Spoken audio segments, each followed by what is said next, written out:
bring you in. You're going to be tough. I mean, obviously you went in with a game plan. Shane would have given you a game plan. Did the game plan sort of roll out as you expected, or did you have to make adjustments? Yeah, I had to make adjustments. I had to make adjustments straight from the first round, really. He was sharper than I thought. He was stronger than I thought as well. But he was open with that left hand. But I knew that as well when I was just loading up with it at times instead of relaxing. But I think that will come with the more experience I get. The more relaxed I get, I'll be in the round with the more experience. That's my 13th fight, and it's on the cusp of a world title. So there's a lot of risk. So I was a bit tight at the first, but that I learned from that. There's that moment, Josh, when he landed the big right hand around the 7th round, and then you dug very deep. The 7th and 8th were not bad rounds for him. You dug deep after this. Were you aware at that moment that you had to you had the feeling like you had to turn things around a little bit? No, I just knew I had to change my tactics. The tactics that I was doing, they weren't working when I was relaxing and using my speed more. The tactics were working, but I just wasn't able to do it enough.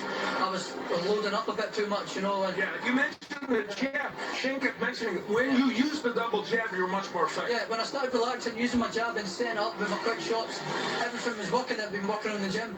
I was just a bit tight and tense at things, but I'll learn from that. I'll go back to the gym and learn from that moving forward. Was there a moment in this fight, this is one of the key moments, the knockdown with the overhand left, and you were able to land that left hand very effectively, especially in the last 4 or 5 rounds? Yeah, I knew the left hand was working. I mean, near enough every time I threw it properly with the sharpness and the speed. I knew it was working, but I was loading up way too much and trying to go with it first instead of setting it up, like you say, with the jab and my movement, my keys, my feints. I just wasn't doing that enough, but when I did do it, it worked. We worked a treat. Well, let's bring in 2 other key members of the team. If anything, step forward. Shane McGuigan, your trainer, and the legend himself, Barry McGuigan. Barry, I swear this is the first time I've seen you exhale and look. B-Marsh Boxing back at it with another post-fight review. Just listening to what Josh Taylor got to say after this fight. Man, this was a very good fight, man. Good as I expected, but even much better, you know what I mean? Round 1, I gave that round to Viktor Postol. He was controlling the distance, you know what I mean? Using his jab, throwing that right hand, and he was going to the body, hard body, throwing body shots, left and right hooks. You know what I'm saying? He was definitely using his jab in the right hand and keeping the man at bay with that jab. You keeping him as a long broomstick. All right. Round 2, I gave that round to Josh Taylor. You know what I'm saying? Josh Taylor was throwing the left of the head and left of the body. You know what I'm saying? He was throwing an overhand right, and he was switching stances right in front of the man, Josh Taylor, and confusing him with different looks. You know what I'm saying? Round 3 was a close round, but I gave that one to, I believe I gave them, let me see my scorecard. Round 3, I gave to Viktor Postol. You know what I'm saying? I gave to Viktor Postol. He was throwing the jabs in the right hand. Josh Taylor was throwing left hooks, but the man, what's his name? Viktor Postol was keeping him at the end of his jab and dropping the straight right hand right behind it. You know what I mean? This was a classic fight between the straight punch fighter, the one who's a classic straight punching fighter, versus the hooker and the man Josh Taylor. Round 4 and 5, I also gave to the man Viktor Postol. You know what I mean? After 6 rounds, I had it 4-2 for the man Viktor Postol. I thought he was controlling the distance, keeping the man at bay, controlling the ring generalship, and making the man Josh Taylor kind of tentative. You know what I mean? Not missing a lot of shots, and at times not even throwing. Round 6, I gave it to Taylor. You know what I'm saying? Taylor was throwing uppercuts and overhand lefts. He was throwing body shots, and the man Viktor Postol was feeling them body shots because he was on the move. He was on his bicycle a lot in that round. Round 7, I gave that to Viktor Postol. I gave to Viktor Postol. Let me tell you, round 7 to Viktor Postol. He was throwing uppercuts and right hands, and he stunned the man Josh Taylor with a kind of right hook. Josh Taylor was hurt, and he was clinching. You know what I'm saying? The man was hurt kind of bad in that round. We never seen Josh Taylor clinching for dear life like that. I knew that going into the fight. Hold on, let me hear what Josh talking about. Realising my dream and becoming world champion, fighting for it anyway. And I think that played in my mind a little bit. But I learned a lot. I didn't put too much pressure on myself. But now I've overcome that hurdle. I'm going to learn so much from that fight.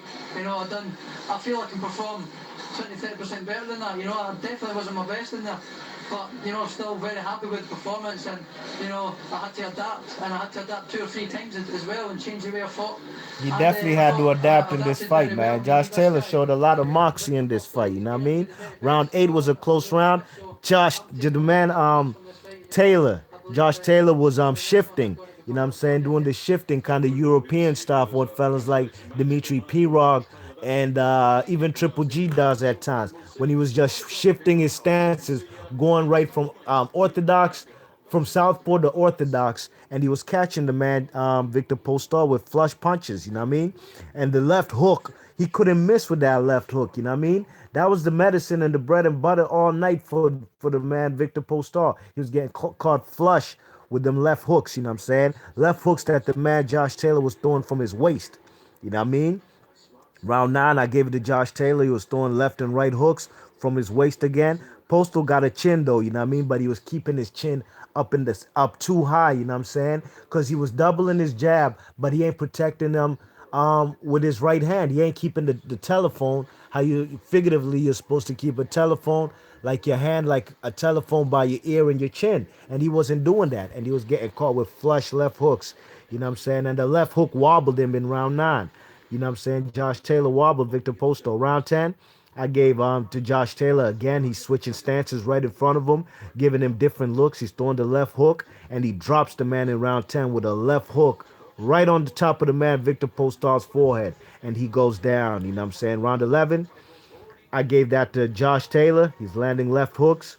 Postol is eating. He caught a left hook and he ate that left hook like a G, especially after getting dropped in the 10th with the left hook. He caught the same kind of left hook flush in the face and he ate it and he ain't go down. You know what I'm saying? He showed that he has a chin, but he got to tighten up his defense. You know what I mean? You got to keep that telephone by your ear. You know what I'm saying? And the man Victor Postol caught the man Josh Taylor with a few uppercuts in round 11. But round 12, I also gave that to the man Josh Taylor, you know what I'm saying? And Josh Taylor just wanted to fight more, you know what I mean? The man Victor Polestar was running and clinching in round 12, and I'm not throwing enough punches compared to the man Josh Taylor, you know what I mean? So overall, I had this fight 115 to 112, 7 rounds to 5 in favor of the man Josh Taylor, and the difference or the knockdown was round 10, you know what I mean? It would have been 115, 113, but I have it 115 to 112. But I gotta say those judges scorecards were a damn shame. They had it like 2 judges, 118 to 110, and the other judge had it 117 to 111 in favor of the man Josh Taylor. I thought Josh Taylor won the fight, but those scorecards were ridiculous. Congratulations to Josh Taylor, man. Josh Taylor I'd like to see him do next, since he's taking care of the man Victor Postol. If he can't get fellas like Regis Progress in the ring, try to become the interim WBC champ. I'm trying to tell you, man, there's this kid, Haitian Canadian kid out there, a Haitian kid out in Canada by the name of Yves Ulysses. You might have seen him destroy that hype job HBO was trying to put on named Cletus Selden, the Hebrew Hammer. Check out this guy, Eliseus Yves. He deserves a title shot soon. And a mandatory title eliminator, I wouldn't mind seeing him in there with the man Josh Taylor. You know what I mean? You got guys like Jack Catterall over there on the Frank Warren side in the UK. I'd like to see him fight him too, but he's in the WBO route. He's highly ranked in the WBO, and now Josh Taylor will be highly ranked in this WBC, especially in this title eliminator versus the man Victor Postol. And don't forget, the man O'Hara Davis shall be highly ranked too in the WBC, especially after today, after beating the Paul Kamanga guy, knocking him out with the vicious overhand right. Be Marsh Boxer, leave your thoughts and comments. I had Josh Taylor winning this fight. He showed a lot of grit, especially being down hard body after 7 rounds, you know what I mean? But he came through in the championship rounds in the second half of the fight. Be Marsh Boxing, I'm out of here. Leave your thoughts and comments. One.